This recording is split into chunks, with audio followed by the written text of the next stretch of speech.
But having said that, there's another important thing to note.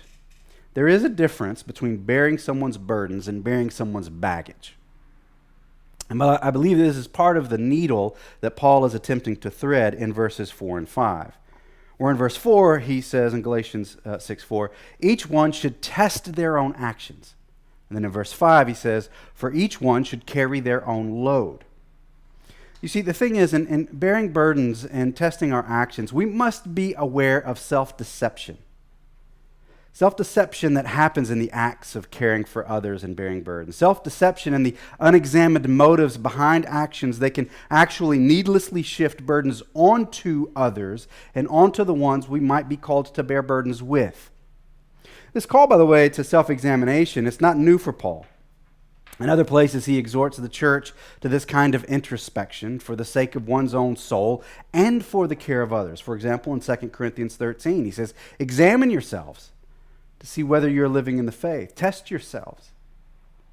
Paul is calling us to examine our own lives and neither take credit for the lives of others nor push aside our responsibility of putting our own work in and testing our own motivations by the Spirit's leading and by the Spirit's interrogation.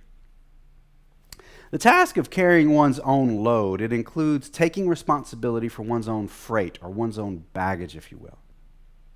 In other words, each of us, empowered by the Spirit, are charged with working on our own specific baggage and ways that lead us to greater freedom, greater joy, and boasting in what God has done, not what we have done. Only then can we meaningfully share in carrying the burdens of others in a way that is truly helpful. One example. Let's speak to my white brothers and sisters for a minute.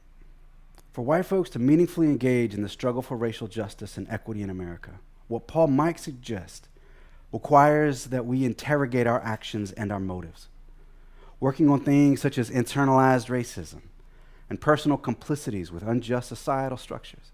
It's not up to persons of color within a congregation or a group to deal with the white members' baggage in this sense, given that such baggage can often find its origins in self-deception and willful blindness. In other words, to be a helpful ally in the work of racial justice, or more than an ally, to be a faithful brother and sister in the Lord, requires that one carry their own load. Paul is capturing this balance between solidarity and carrying the burdens of others and the responsibility for one's own baggage.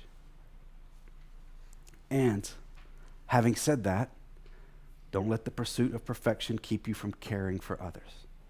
Don't let your imperfect attempts stifle you from the joy of burden bearing that God is inviting all of us to participate in. Don't fear failure and shame that failure can sometimes produce. Don't let that hold you off from walking with others in a meaningful way, even if it's an imperfect way. God can use that too.